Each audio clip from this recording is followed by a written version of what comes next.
This prophet has discovered more offerings than Moses discovered commandments. You don't mean it. Mama Gozi. Every Sunday there is a new seed. Soon he will introduce breeding seed. In the bustling town of Enugu, there was a popular church known as Mountain of Restoration Ministry. The church was founded and led by Prophet Ezekiel, a humble man of God who had spent more than 20 years serving God faithfully. He was respected throughout the community because of his honesty, wisdom, and genuine love for people. Unlike many flashy preachers, Prophet Ezekiel lived a simple life. He believed that the work of God was about helping souls, not enriching oneself. Working closely under him was a younger minister named Prophet Timothy. To everyone in the church, Timothy appeared humble, hardworking, and deeply spiritual. He always carried a Bible under his arm, spoke softly, and never missed an opportunity to call Prophet Ezekiel Daddy in the Lord. The congregation loved him. What nobody knew was that Timothy's heart was filled with greed. While Prophet Ezekiel spent his time praying for people, Timothy spent his time dreaming about money. One Sunday morning, Prophet Ezekiel made a major announcement. The church was packed. Everyone listened carefully. My children, he said, smiling warmly, the Lord has opened the door for me to travel overseas for missionary work. I will be ministering in America, Canada, and the United Kingdom for 6 months. The congregation erupted into applause. Then Prophet Ezekiel continued. During my absence, Prophet Timothy will oversee the ministry. Daddy, thank you, sir. I will serve faithfully. The members were pleased, but deep inside, Timothy was celebrating. That night, after everyone had gone home, he sat alone in the church office. He looked around and burst into laughter. 6 months? Ha! That's enough time to become a millionaire. By the time Daddy returns, my account balance will be speaking in tongues. For the first 2 weeks, everything seemed normal. Then Timothy slowly began introducing new offerings. One Sunday, he stood before the congregation and declared, The Lord is showing me 10 people who must sow a seed of 100,000 in the immediately. Last week it was on the 50,000. Lord showed me that there are 10 people here whose blessings are being delayed because they have not sown a special breakthrough seed.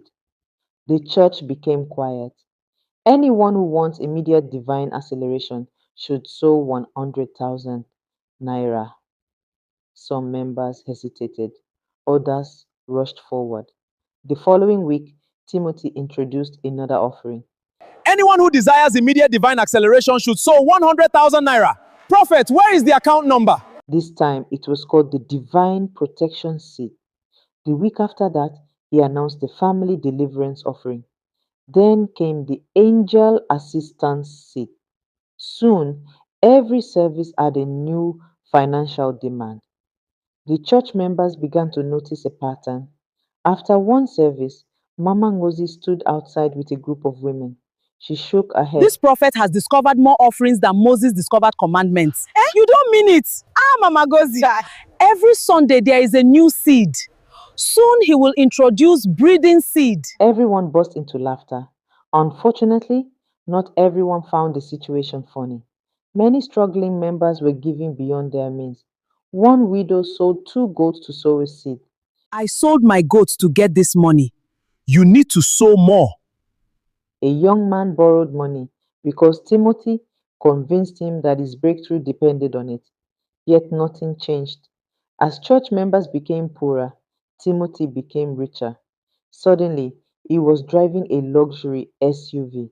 He bought expensive designer clothes. He wore watches that cost more than some members earned in a year. When people asked questions, Timothy always had an answer. God is blessing me because of my faith. Some believed him, others were suspicious. One of those people was Brother Chinedu. Chinedu was a businessman and one of the church's most trusted members. Unlike many others, he paid close attention to details. One evening, while reviewing church records, he noticed something strange. The church's income had tripled, Yet no new projects had been completed, no building improvements, no community outreach, no visible investments. The money seemed to have disappeared. Determined to find the truth, Chinedu started investigating.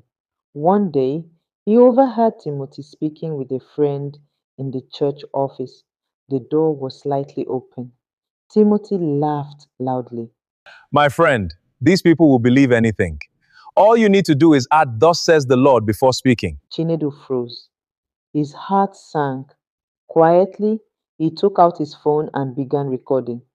That recording would later change everything. Months passed. Finally, the 6 months came to an end. Prophet Ezekiel returned to Nigeria. The church organized a grand welcome celebration. Everyone was excited to see him again. But almost immediately, he noticed something was wrong. The atmosphere felt different. People looked worried. Some members seemed unhappy. Others avoided eye contact. After the celebration, several church leaders approached him privately.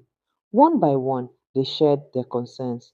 The excessive offerings, the financial pressure, the strange prophecies, the sudden wealth of Prophet Timothy. Prophet Ezekiel listened quietly. His heart grew heavy. The next Sunday, he called for a leadership meeting. Church records were reviewed. Questions were asked. Answers were demanded. Timothy became nervous. Where is the money? Daddy, the Lord works in mysterious ways. The Lord may be mysterious. Accounting is not. Timothy ministry is not business. What is this? This is ministry, not profit making. Sweat formed on his forehead. Then Brother Chinedu stood up. Daddy, there is something you need to hear. He connected his phone to the church sound system. The recording began to play. Timothy's voice filled the room. My friend, these people will believe anything. The congregation fell silent. The recording continued. Just say, "Thus says the Lord," and they will bring money. Shock spread across the room. Some people covered their mouths. Others shook their heads in disbelief. Mama Ngozi stood up. So all this time, my breakthrough seed was funding your The tank? room erupted with laughter. Another member shouted, "Not just fuel tank, it funded the entire vehicle." Even Prophet Ezekiel struggled to hide his disappointment. Timothy's shoulders dropped. The game was over. The truth had finally caught up with him. With tears in his eyes, he fell to his knees. Forgive me. Greed blinded me. I wanted wealth more than I wanted God. The church remained silent. I allowed greed to control me. I wanted wealth more than I wanted God. Prophet Ezekiel looked at him sadly. Timothy, ministry is not a business. God's people are not products. The altar is not a marketplace. The church leadership immediately removed Timothy from his position. Financial investigations began, systems of accountability were introduced, and gradually trust was restored. Months later, peace returned to Mountain of Restoration Ministry. The congregation became stronger and wiser. And whenever someone suggested another strange offering, Mama Ngozi would smile and say, "Please, let's make sure this one is not angel fuel offering." The entire church would burst into laughter because they had learned an important lesson. A title does not make a person anointed. Character reveals the true servant of God. Not everyone who stands behind a pulpit speaks for God. Not everyone who carries a Bible serves God faithfully. Character matters more than titles. Integrity matters more than popularity. And while deception may succeed for a season, the truth always finds a way to shine. For no matter how long darkness lasts, morning will always come.